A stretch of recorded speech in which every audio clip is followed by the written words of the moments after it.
I couldn't quit. As much as it hurt me to fly sometimes, I just couldn't quit. I just felt this calling and this desire to finish and to do this. Like I needed to do this. And I'm not really sure why, but I just couldn't quit. From early on in her training, Vanessa Mahan learned that being an aviator is more than just a test of strength and stamina. It requires an unrelenting will and focus. What it requires most of all, though, is the ability to shoulder the heavy burden of life and death for dozens of people every time you're on a mission. On each approach, timely action against the enemy ends in casualties or at least a routing on their side. Untimely action can cost American lives. But when you strap in and take off, all you have is the focus and the training that brought you as far as you've come, and the fortitude to push it further. We were called to a troops in contact with a convoy. I want to say maybe 3 Humvees, and the first 2 hit IEDs. And so the third one gathered the living and as many injured as they could before they peeled out of there. But of course, they had to leave the deceased behind. Those feelings of failing and not getting to a tick in time and feeling like I let people down, like it was my fault that people died, that I couldn't protect my boys.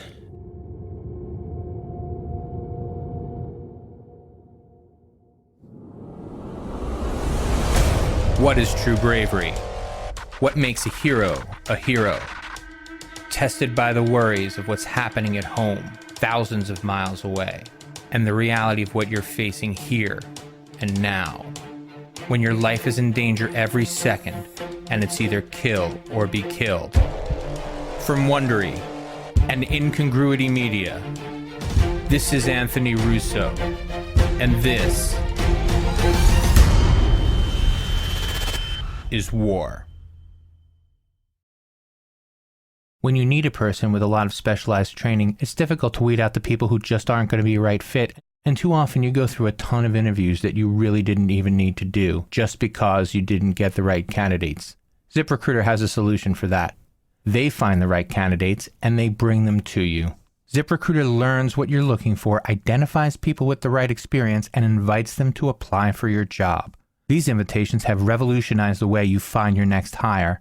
In fact, 80% of employers who post a job on ZipRecruiter get a quality candidate through the site in just one day. They even spotlight the strongest applications you receive so you never miss a great match. The right candidates are out there. ZipRecruiter is how you find them. Businesses of all sizes trust ZipRecruiter for their hiring needs. Right now, my listeners can try ZipRecruiter for free. That's right, free. Just go to ZipRecruiter.com/thisiswar. That's ZipRecruiter.com/thisiswar. ZipRecruiter, the smartest way to hire.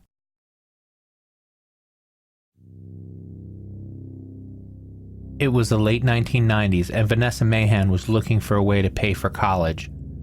She'd applied for a bunch of different scholarships, and one of them happened to be the Air Force. Her parents had divorced when Vanessa was very young and didn't agree on the path she was considering. The thing was, Vanessa never really wanted to be anything, but she was laser focused on going away to college. Her father was in the pro camp and her mother in the con, but she couldn't make a decision about whether or not to accept a scholarship unless she applied for it. So, going against her mother's wishes and a little bit behind her mother's back, her father took her to the scholarship interview. She nailed it, and in September 1998, Vanessa entered the Purdue University ROTC program with an eye on joining the Air Force. What came out of it was something I never expected, was just a love of serving and being around people that had the same ideals and dreams that I did. It was just a really neat experience, and I really fell in love with the whole thing. By the time her junior year was underway, Vanessa had a career track and a plan. She had found out that the most intellectually challenging path in the Air Force was becoming an aviator, but she also knew she didn't have the eyes to be a pilot. Her father had suggested from early on that she become a wizzo. She didn't even have a good sense of what that was until she was committing to it. She only knew that it took brains and hard work to become one, and that it would mean that she'd be flying. Those were the two things that made the Air Force the most appealing to her: the intellectual challenge and the opportunity for flight. But that September, the gravity of what it would mean to be a weapons systems officer in the United States military got a lot more clear for her. On the morning of 9/11, I remember being in my apartment at Purdue University, and I remember turning on the TV and just seeing an airplane hit one of the Twin Towers and just thinking to myself, I wonder if that was an accident. And then when the second one hit, obviously it was clear that it was not. And just that feeling of helplessness. As the rest of the semester stretched on, that feeling of helplessness was discarded in favor of a renewed focus. Sure, the ROTC members of all the forces had a new perspective on the real likelihood of war and combat, but that reality just made them more resolute. The camaraderie and the spirit and the pride to be an American really increased at that time. I feel like there was a surge of pride and desire to serve. So I don't think it had any kind of negative effect on people. It just kind of opened their eyes to the reality that, serving could involve war. But at the same time, I think it really made people want to serve and to be proud that they were part of something bigger than themselves, and they were going to do important things and help make the world a better place. Vanessa flung herself into her studies and committed to do well enough to be able to choose the course of her career from the very beginning. When she got to flight school in Pensacola, Florida, she got her choice assignment, flying the F-15E Strike Eagle. Vanessa had the heart, the intellect, and the will to be an aviator, just not the eyes. Or, as it turned out, not the ears either. Occasionally, she had significant pain in her ears that the doctors attributed to eustachian tube dysfunction, meaning her ears didn't adjust to the pressure changes. For some people, this causes dizziness or nausea, but for Vanessa, it mostly just caused a lot of pain. After losing a lot of her flight time trying to figure out a cure, running a flight simulator for tourists, and other less cool things than flying an F-15, Vanessa decided to reclaim her spot and get back up in the air. The drive was just there. I'm like, at this point, I've come too far. I'm not turning back now. I don't care if my head explodes. I'm doing this. And so I did, which is good. But the issue never was completely resolved. And, I experienced ear blocks and stuff throughout my entire career. There were some days where it was very minor, where I could kind of ignore it. And then some days where I just put both hands up to my helmet and, for a visual, kind of rocking back and forth, like in so much pain. But I guess I'm a glutton for punishment, so decided to push on. Let's put this in context. Vanessa wasn't being irresponsible. She knew that there were lives on the line every time her F-15 took off. These are big, fast, dangerous machines that require concentration and precision just to move safely through the air. She understood that she wouldn't have to just hope to be able to ignore the pain. That wouldn't be possible. Instead, she would have to accommodate it. That is, she would have to know her shit so well that she could do it even when her head felt like it might explode from the pressure. That is more than a physical feat, but a mental one as well. Without sounding too conceited, it's what the best people do. They go become aviators, and since I couldn't be a pilot, I think the next best thing was to be a WISO or a weapons systems officer. And I just like the idea of flying fast and pulling G's and, whatever adventures that path would take me on. And so I selected strike navigator training at Pensacola. So by the time you actually get to your combat platform, you've had months and years of training, it feels like. So it's nice to finally get to that point and to be in the airplane that you're going to be flying into combat. For aviators, Passing tests is expected, but gravity doesn't grade on a curve. Getting your wings in your assignment are just the beginning of the beginning for Air Force aviators. When Vanessa joined the 335th Fighter Squadron in North Carolina to finish her combat proficiencies, that's when she really had to prove herself. The Chiefs, as her squadron was called, was a storied group of fighters. Only once Vanessa had proved herself in action could she really become a part of it. Graduation from flight school includes a solemn ceremony called a winging. It's the kind of graduation ceremony you might expect from the military. But joining a squadron has a completely different set of rules. In flight school, Vanessa had met a Navy pilot who she would later marry. The pair actually would celebrate their first wedding anniversary in Afghanistan. Long before that, though, Vanessa would get a new name, and while symbolically it was tethered to her husband, it was her name, and her name alone. I remember walking in and seeing, all these options on this erase board of what my call sign could be. And you just kind of look at it and you're like, not that one, please not that one. Okay, maybe that one. No, please not that one. It's almost this game where you don't really want to show too much excitement for one versus the other because they might name you something you don't want to be just because they can. And then you're pretty much stuck with that forever. Some call signs are plays off of your last name. Some are because you've done something stupid. It could be literally any reason you're given a call sign.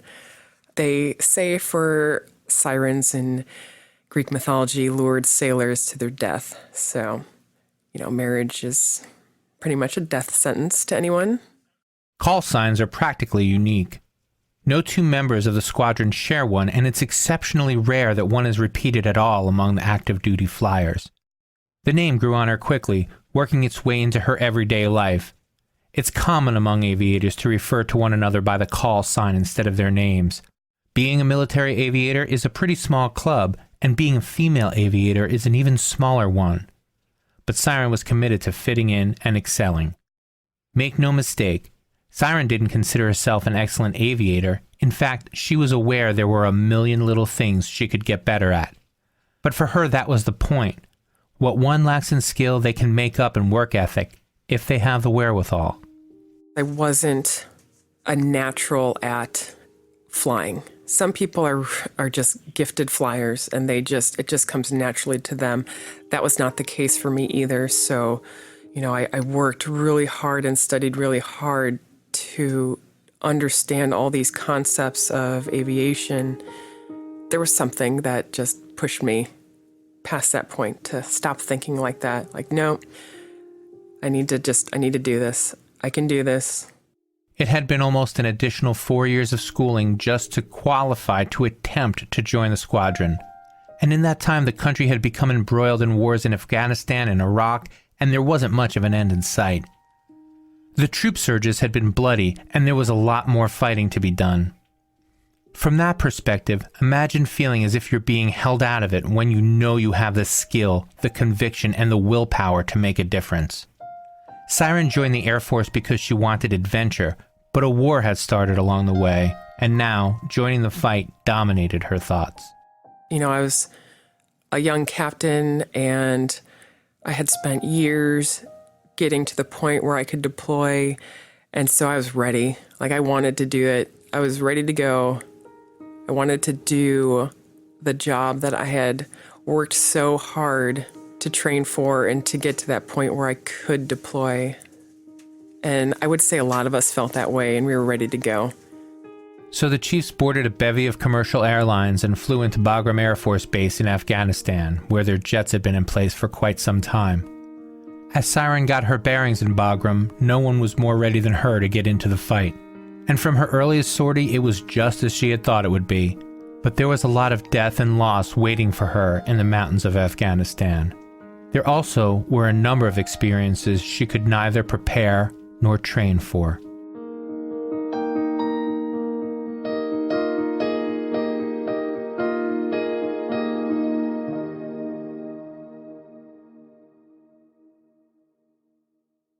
Hiring?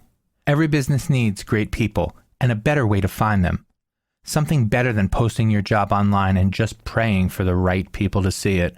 ZipRecruiter learns what you're looking for, identifies people with the right experience, and invites them to apply for your job.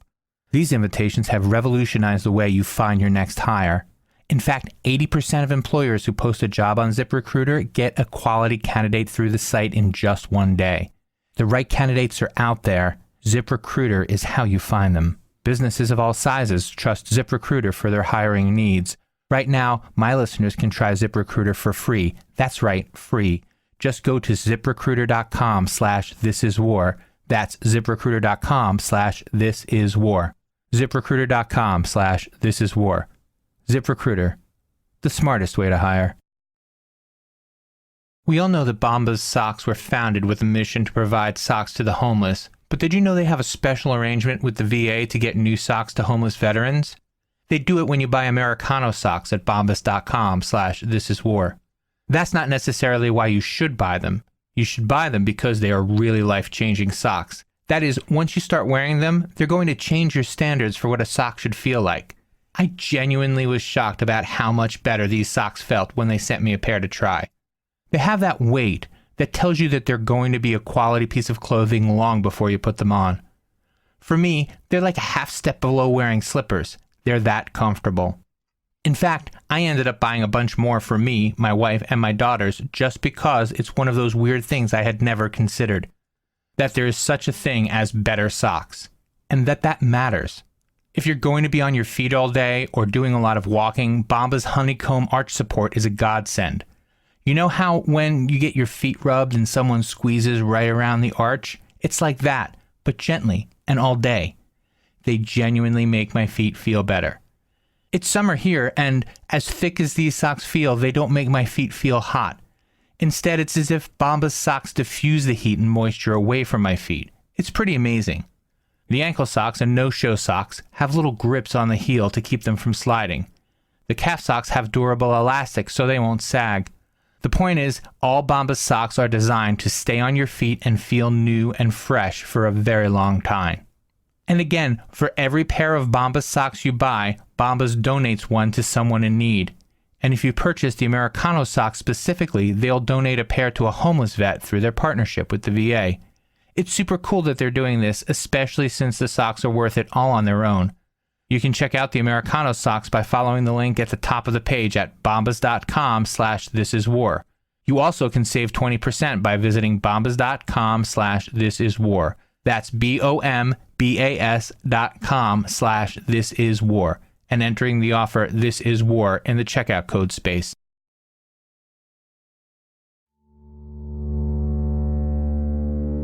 Even among those with more elite assignments, the military experience is radically different for women than it is for their male counterparts. It's something Siren had to learn to deal with early on and keep it enough in the forefront of her mind to keep herself motivated and working harder than anyone expected her to, but not so much that it clouded or dominated her thinking. One of the really difficult distinctions is learning to tell whether you're being underestimated or dismissed out of hand because you're new, or because you're dealing with a person who believes women are inferior. For her part, Siren eventually applied the same broad brush tactic to both. Just prove them wrong. Yeah, I mean, I just wanted to be a part of a team and not be different than anyone else and be treated the same. And if you're around the older guys, as a young aviator, you have to prove yourself to them. And being a female, you know, I might have had to prove myself a little bit more than if I was just a dude, a young dude. And everybody was different. Everybody had their, you know, opinions and their requirements for the new guys coming in before they would really accept them, if that makes sense. There were definitely times, I mean, when it first happens to you, you're kind of devastated, and it changes your mind a little bit about, I guess, the ideals and the bliss that you thought you would have. And then I felt like I knew how to deal with it a little bit better than I did in flight school.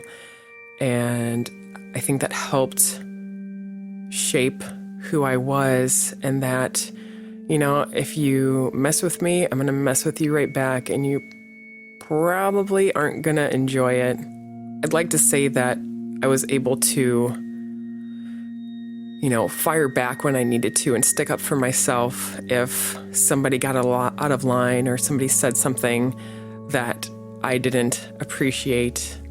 When you put it into, hey, would you like your wife or your sister or your mother treated this way, or your daughter?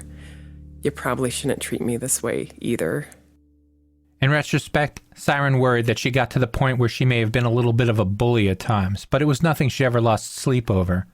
For her, it was enough to be able to bring support to convoys as needed and deploy her missiles as required.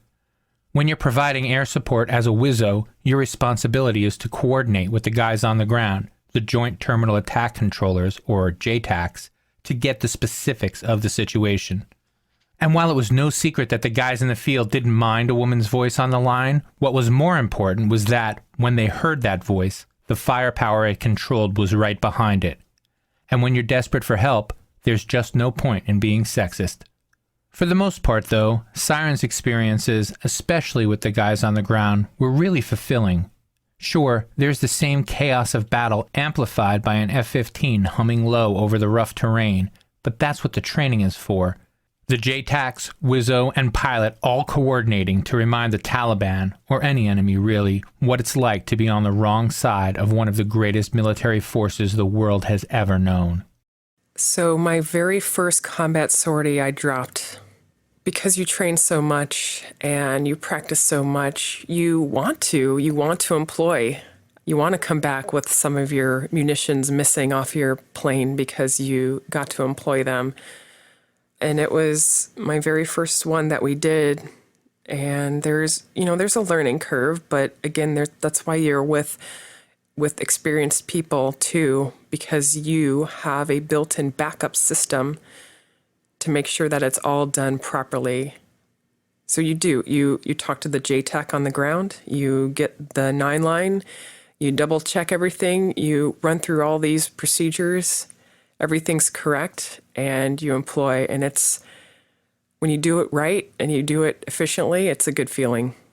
Generally, we think of air support as a way of displacing or destroying the enemy, but the squadron's duties spread well beyond helping out the ground troops on combat missions. Scouting ahead for ambushes or even suspicious circumstances was pretty much a regular part of Siren's mission rotation. But among the most satisfying missions, setting aside the times where she was actually able to help rout the enemy, were what they call shows of force. I feel terrible for the Army guys and the Marines that are on the ground and driving around these convoys or humping around these mountains on foot. And, I was spoiled. I had a air-conditioned cockpit and I could fly home every night and sleep in my hooch and get a hot meal while these guys are out there, never knowing when they were going to get ambushed or hit an IED or whatever the case may be. And the times where I got the most joy and my most memorable times that stuck with me that I don't even need to look at my journal for. One instance was this convoy, and it was a big convoy, and these guys were just out there for so long in such bad areas, and you could just hear the defeat in their voices, and it's frustrating. What can you do to help? And some of the best things that we could do was to do a show of force over the convoy. And not only does that, scatter any enemy that might be nearby because they may not know what we're doing, whether we're going to employ kinetically or not. But it also, that jet noise, right? If you've ever been to an air show and you hear the jet noise, they call it the sound of freedom for a reason. It just pumps you up and it makes you feel good. And being able to, at a minimum provide that and fly over this convoy at 500 feet just really motivates and cheers up these guys, and they'll hit the mic and they'll just cheer, and it's great. It's a great feeling to know that you maybe gave them a little bit of hope or a little bit more strength to keep going and to finish their mission, no matter how shitty it is or was. Those were some of the best times, is just hearing their cheers on the radio. Another essential part of being the armed overwatch was protecting sensitive material from falling into the wrong hands. This meant downed helicopters or land vehicles that were beyond salvage occasionally had to be destroyed. When ground troops have to disperse crowds, they sometimes use a method they call shout, show, shoot. This consists of yelling, pointing your weapon, and then sending a warning shot if necessary. But an F-15 has no half measures, making crowd control a kind of all-or-nothing proposition. But once you're sure that all the innocent people are out of the way, letting all those bombs go can be a really satisfying experience. One of the times we got called in, at certain times or in different locations, you'll experience different things. In this particular case, the helo was surrounded by a bunch of civilians, just checking it out or pulling things out of it. And obviously we can't drop when there's innocent people around. So initially we did 2 shows of force to scatter the civilians away. And big airplane makes a lot of noise when it flies low over the ground, so it tends to make people scatter. And that was our intent, is to get them away from it. So in this case, we dropped a GBU-38 right on it. The fun thing about that was, at that time, since I was working with XP, there were a few Army guys in the office with me, and they were actually watching on the big screen as this was going down. And like, oh, was that you? I'm like, yep, that was me. Killing a broken helicopter. That's what I do. It's not an accident that, as Siren recounts her missions, she qualifies the circumstances. For an aviator, relying on your training allows you to free up the critical thinking part of your brain on the outside chance that something goes wrong. Each sortie is a reaffirmation as well as a test of your abilities. And each time you want to be both excellent and better than the last time. When your entire career is built on the premise that just doing your job is insufficient, how satisfying is it to get a little bit of extra mileage for your effort? For aviators, quick response duty is known as the alert line. On a typical shift, it's like being in the world's most boring break room. People are eating or reading or chit-chatting, trying to kill time before anything goes down.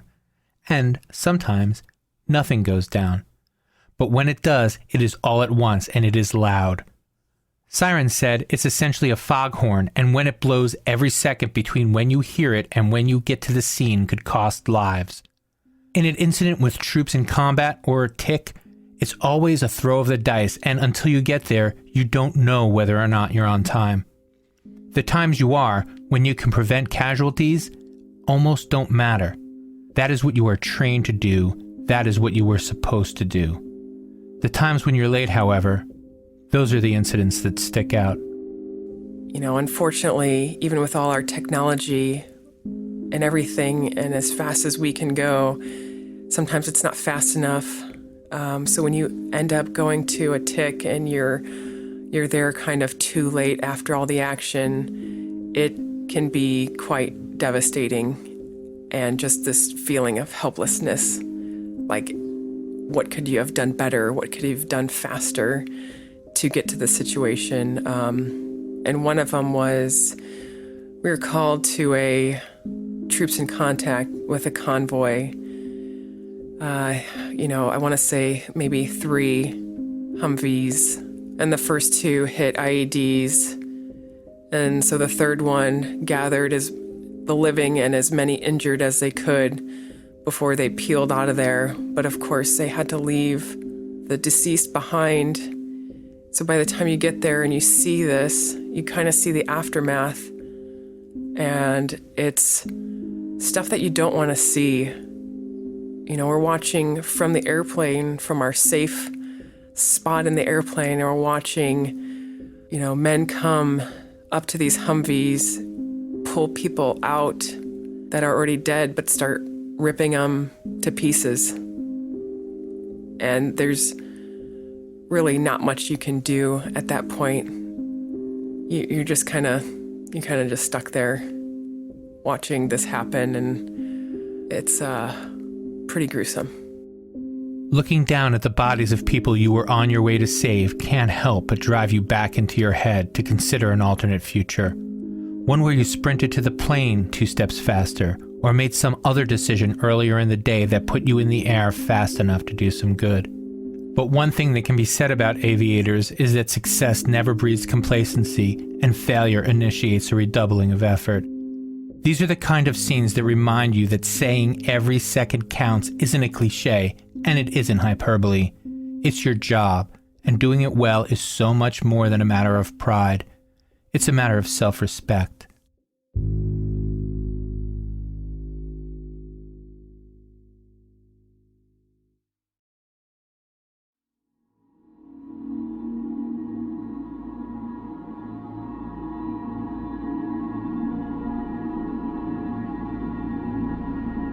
When Siren is in the air, the realities on the ground aren't lost upon her.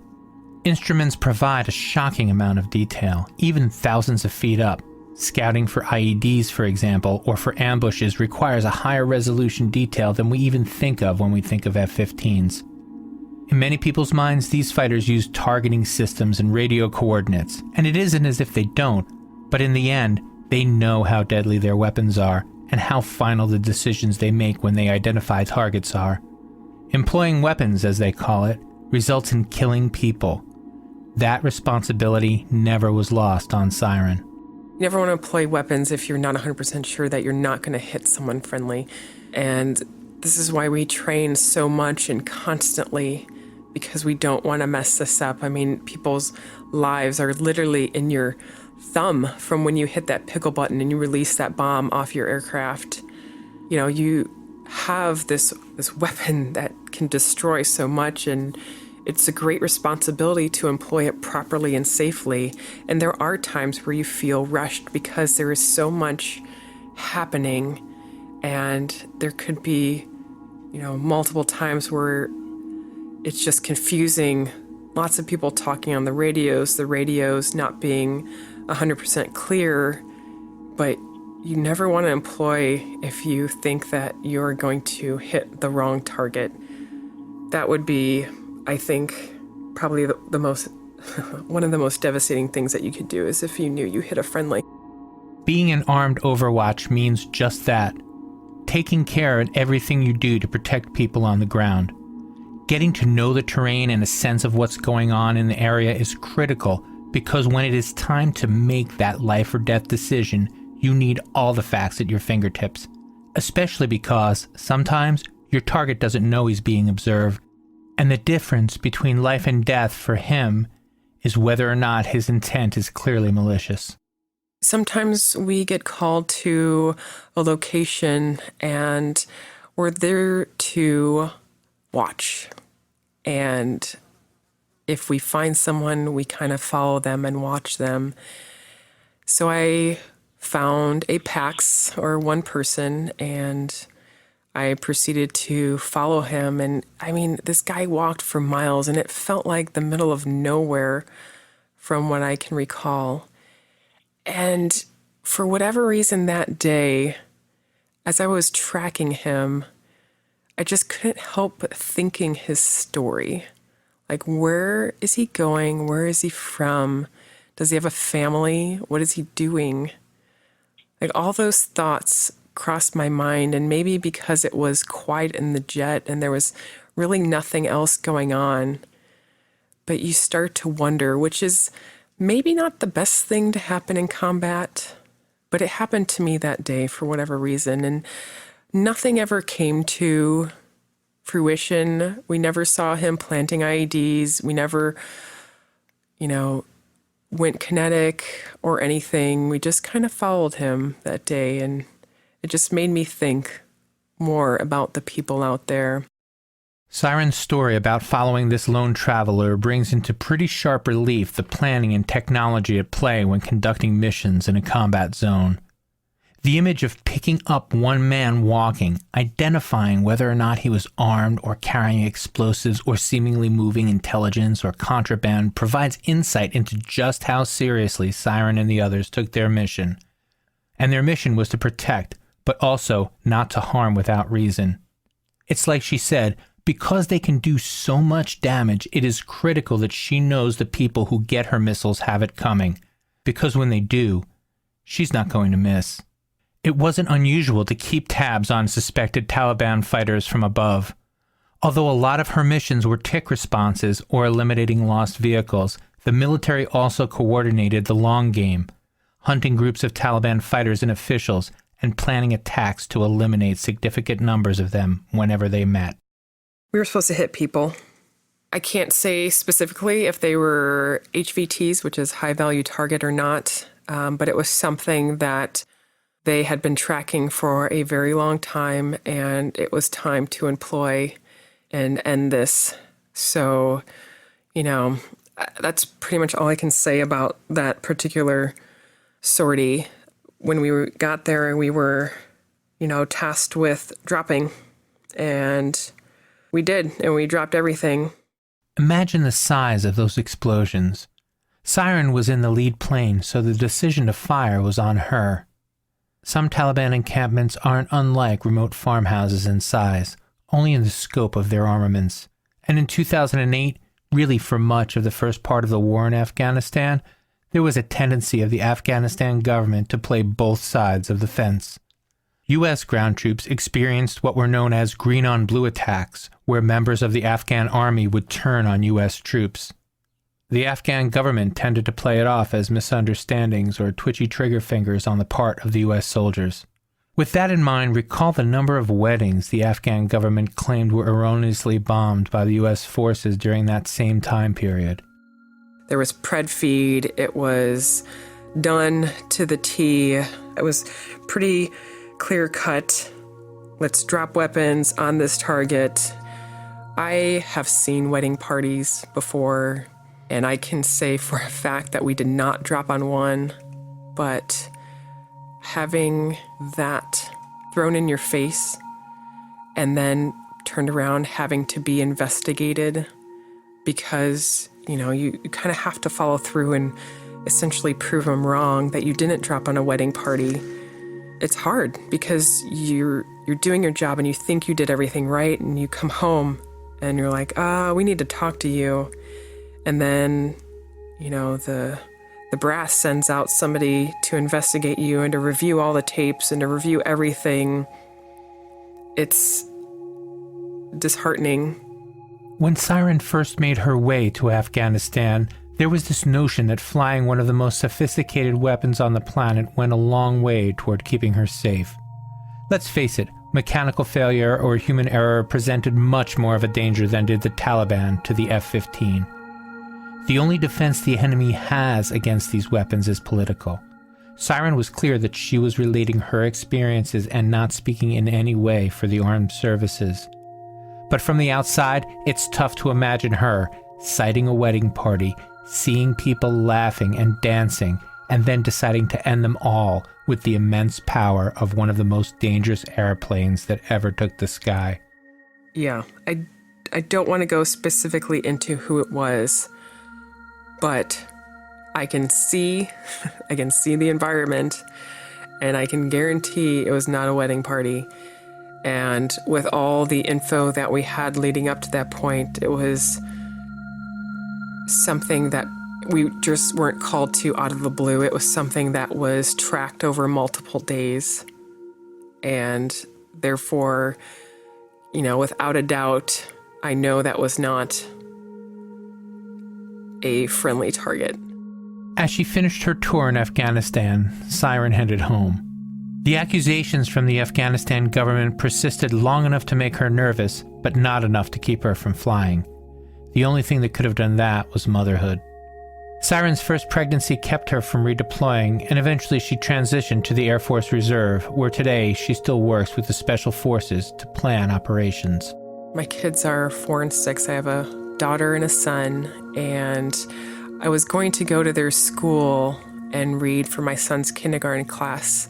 I was going to show up in my flight suit and bring my helmet and do the show and share, read a story. And so I was looking at a book about Amelia Earhart, her life as like a kid. She always had a love of aviation, but she wasn't the best at it, so she had to work really hard.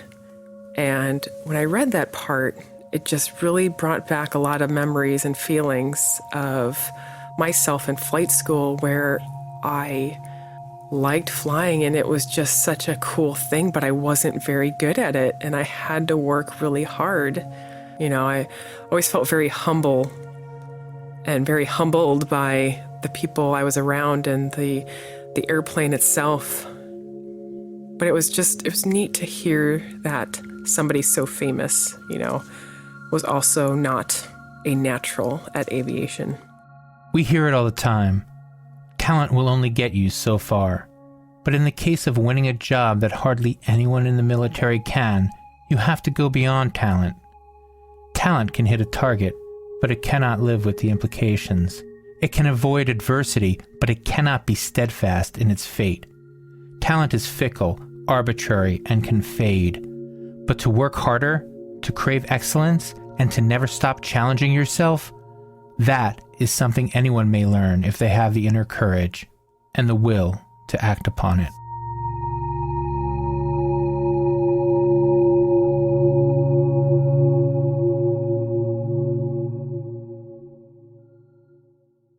Next time on This Is War. He kept looking back over his shoulder with his hands in his ears, like an explosion was going to go off and it was going to hurt his eardrums or something. He got maybe 50 yards away or 80, and I yelled and yelled. I tried to get him to stop, and he didn't. And I think at that point I was kind of like, all right, like he's not getting the hint. I tried to be nice. I tried to tell him to stop. And so I stood up and took a couple shots at him. Nothing happened. He just kept on running. My initial thought was like, holy shit, did I just miss this guy from, not that far away, right in front of my whole platoon? And so I think I got like more maybe just irritated or mad. And so I took a couple steps forward and got on a knee. And then I took a couple more shots, and that finally brought him down. Subscribe to This Is War on Apple Podcasts, Spotify, Stitcher, or wherever you're listening right now. If you're listening on an iPhone, just say, "Hey Siri, subscribe to This Is War." For show notes and more information, simply tap or swipe over the cover art. You'll also see offers from our sponsors. Please help support our shows by supporting them. Another way you can help support This Is War is by giving us a 5-star rating and review, or by following This Is War on social media. And be sure to tell your friends and show them how to subscribe. Are you a combat veteran, or do you know one with a story to tell? Reach out to us at stories@thisiswar.com with your dates and branch of service and a brief description of the story you'd like to share. I'm Anthony Russo. This Is War was produced by Incongruity Media. Executive producer, Hernan Lopez for Wondery.